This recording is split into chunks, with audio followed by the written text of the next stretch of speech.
Hi everyone, it's Nikki here. Today is the 2nd of June and I'm here for the May update of what I did last month with my sewing.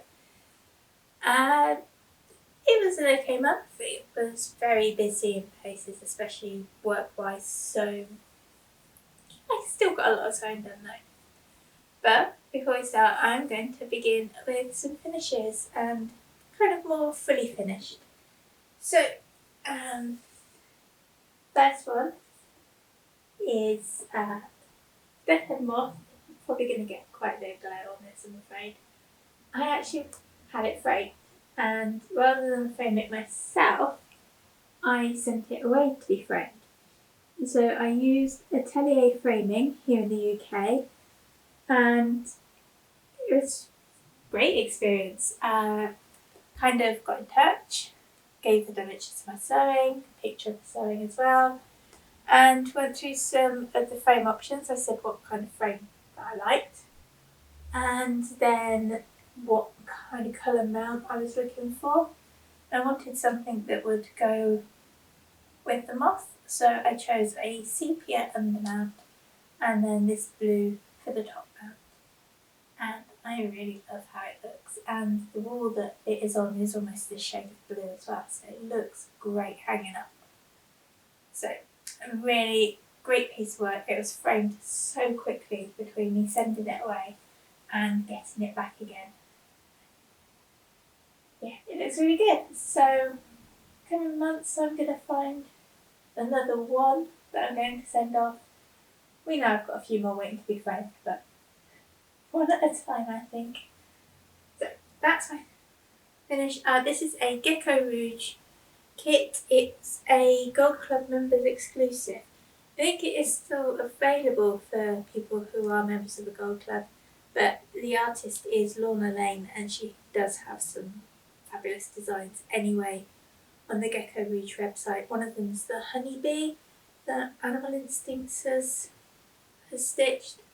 I've got that one too, but it's a big list of things to stitch.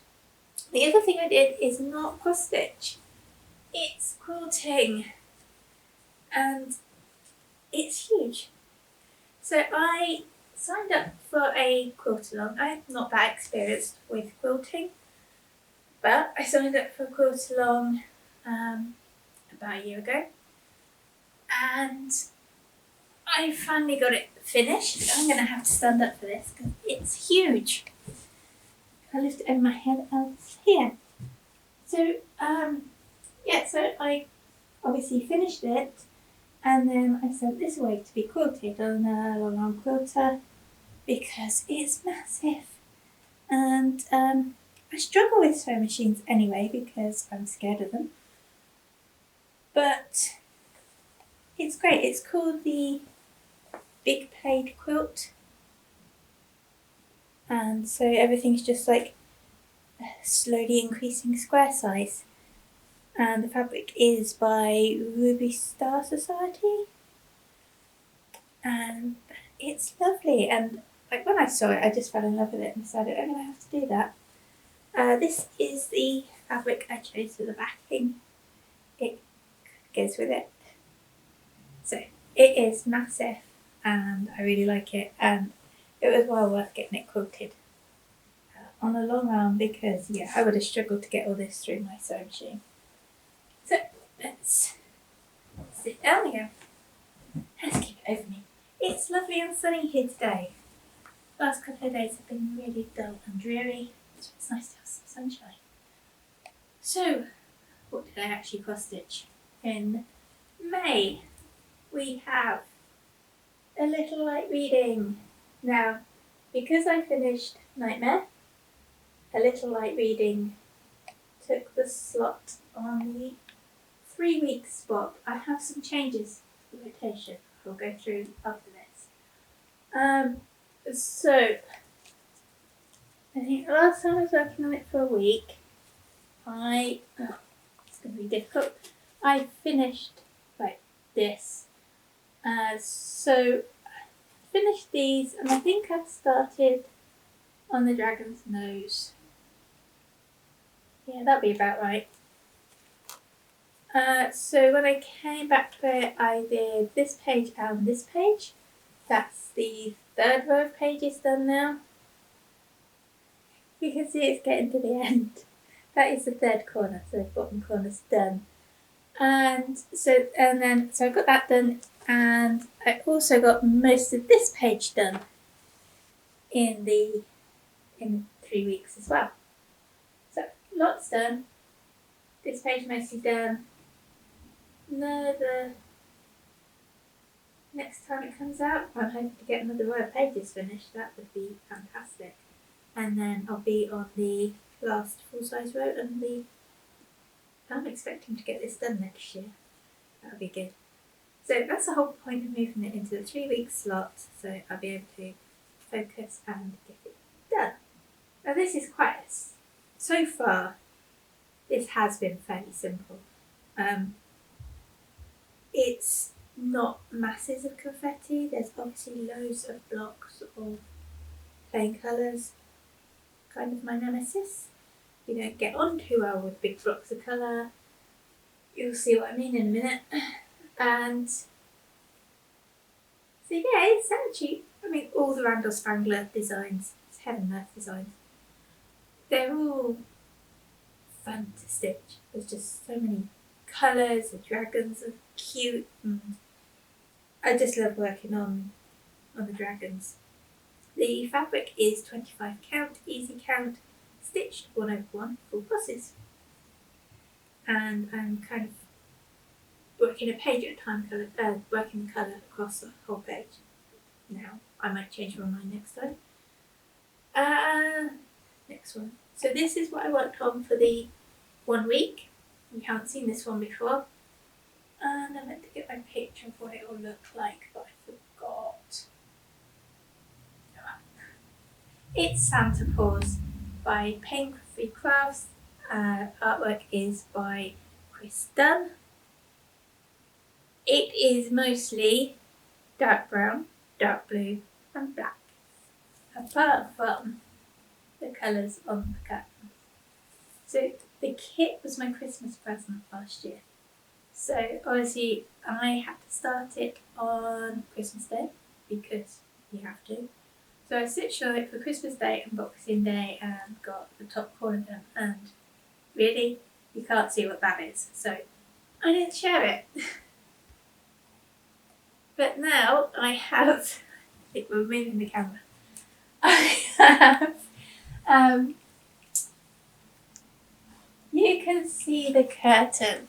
Thank you to my assistant who has, there we go, that's what it will be. So you can kind of see, if I, side by side, you can see the curtain pole with the top of the curtains. There's a bit of the sky there, and I am stitching it diagonal and parking because blocks of colour. So I decided I didn't want to stitch all this dark brown at once. I just couldn't do it. So I am parking. I'm going diagonally, and so far we're turning out just fine. And at some point I'll get to the top of the toys in the sack, but this is so quick. I forgot to tell you how many stitches I did, didn't I? On A Little Light Reading, I did 10,884 stitches across 18 days with 2-page finishes.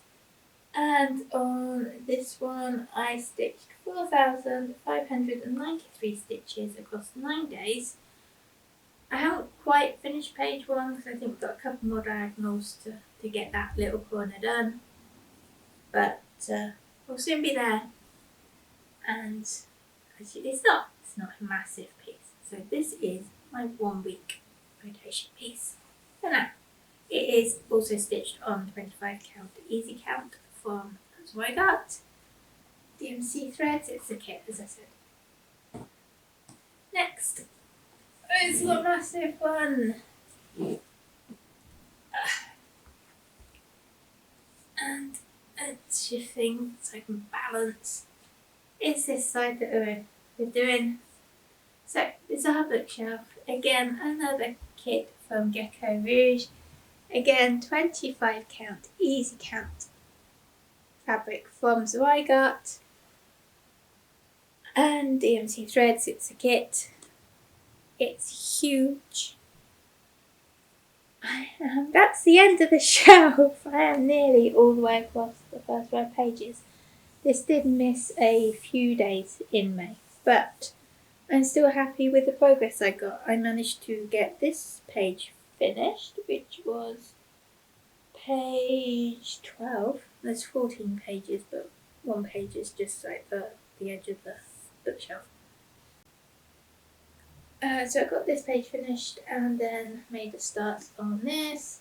You can see there's a pair there, and I think that's a line that looks. So how I'm stitching this is I'm doing the colour by colour on the page.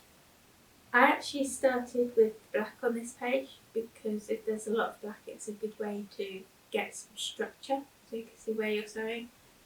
And then I'm just working on the first book, picking the colour, and if the colour goes elsewhere in the page, then I stitch it. So you get one feature filling in and working through, but bits of the colours going elsewhere, so everything will gradually start to fill in.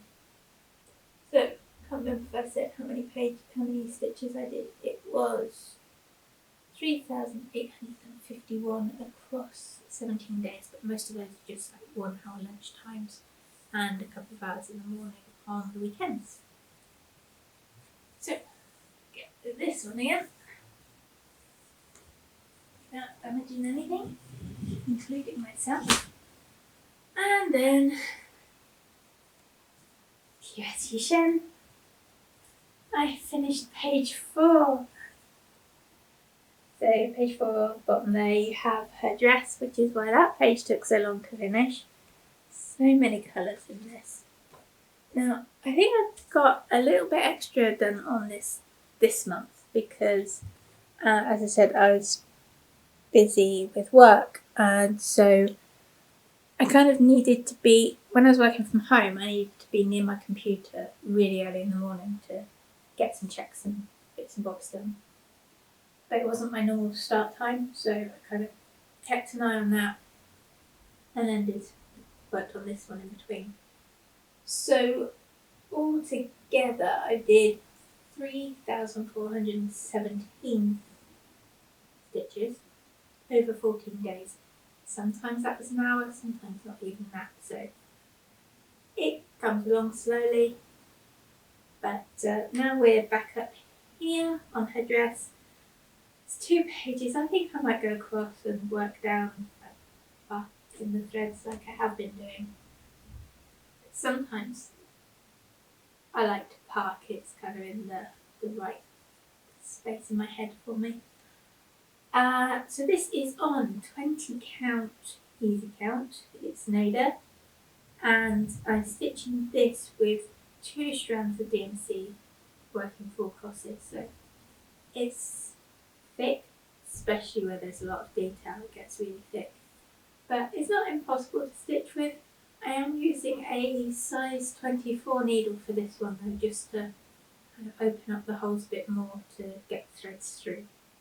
But it's looking lovely, and yeah, I can't wait to get more of her dress up. So I think this page is mostly obviously her outfit. And then we've got background, and I think there's some kind of stairs, but they're mostly whites and light greys, so it will be nice to mix the busy with the not busy. So yeah, that's what I'm planning to work on as well in June. Can't remember where I am. And one last thing to show you before I go on to plans. I signed up for the Frosted Pumpkin Stitch Along Mystery Sal. It's Castle Homecoming, and I've spent a couple of days, well, did an hour at a time, each time-ish. And I haven't done her face yet, it's weird. Don't know how I'm putting off doing her face. So I started with a flagpole because that's in the middle. did the banner string so that I could get the placement for the knight, because I'm kind of going top down, but obviously Q-snap, so the herald will be over this side. So I'm going to get the knight done first and the unicorn, and then I'll come back and do the herald. So this is the recommended fabric, the Picture This Plus Fala 32 count. And yeah, the reason I haven't done her face is because there's some backstitch and her eyes. And the backstitch is done in 2 strands, which is the colour I'm stitching with. So I'm going to stitch it and just keep the thread threaded rather than tie off. But the unicorn's also got some backstitch and obviously an eye. So rather than do her face, I thought I'm going to start the unicorn. So this pink blob here is the main body of the unicorn. We've got the saddle skirt bit. And then if I'm going to get most of the unicorn done, all the unicorn done, then do the eye, do her face, and then do eye on both of them and the back stitch. And then there's a long line of 2 lines of stitches for what they're riding on. So I think the next clue comes out on the 22nd of June. I do want to keep up with this. I do not have a very good track record at keeping up with stitch alongs. I'm going to try. A couple of hours here and there, and I should be able to do it. So yeah, carrying on with this in June. When I say a couple of hours, that's mostly at the weekend between when I do my sewing upstairs in the morning and before I start my main piece for the rest of the day. So I said there were going to be I'm going to hold this here. I said there were going to be a few changes, but I've got some changes in June. I'm not changing projects yet, but I'm changing the rotation slightly. So on alternating months, I have the 3 week-ish, 21 days, and the rest of the month project division. And that's kind of to help me focus, to get progress on main pieces. And 3 week on Trick or Treat is obviously main piece, and I really want to work hard and get that one done. But because I've had a few 3 weeks and I'm getting it done, I kind of find that I was getting a bit frustrated that I wasn't getting Trick or Treat done as quickly as I want. So stitching just wasn't going as quickly as I wanted. So I'm changing it. So I'm going to have 1 3 week project, which is a little light reading. The 1 week project-ish, 1 week-ish, couple of days extra project to go with that is Santa Paws, because that's a new start. So I'm just getting the first lots of stitches in, just building that one up gradually. Then in the other month I'm going to split it in half. Obviously 31 days it's going to be a 16-15 split, but basically we're splitting in half. So I'm going to spend 1 week less on Trick or Treat, but that will give me 1 week more to spend on Winter, Paws and Flying. So they'll get roughly about the same amount of time. Now I think I can get Winter, Paws and Flying done very early next year as well. So 2 finishes next year, something to look forward to. So it's kind of like how I rotate stuff into that. So obviously the project that's a 3 week project is because I'm getting closer to finishing. If I put in some hard work, it can be finished in about a year. I mean, when I say finish soon, it's not like this sort of size so I can finish it soon. It's the big ones, so they're going to take longer. So it's kind of like gradually moving things around so I can have things that already started moving up the focus. So gradually increasing numbers of weeks as I get projects finished, which means that by that time they'll have a nice start on them and they'll be ready to kind of move around and have more time spent on them to get close to that finish. And then the new ones that come in will have just the 1 week while I get into it and make a start getting stitches onto that new clean fabric. So that's the plan. I'm going to go with it for a few months to see how it goes. If I get fed up with it, obviously I could reserve the right to change back because it's my rotation. But I think this will work for now. So that's it. That's what you got to look forward to at the end of June. More of this, more with QSC Shen, Stitching Time, which will be my kind of weekend and lunchtime project, Trick or Treat, and Winter Paws and Flying. So, nice finishes to appreciate, and yeah, looking forward to getting some stitching done in June. So, hope you're able to get lots done. Thanks for stopping by, and I'll see you next month. Bye for now.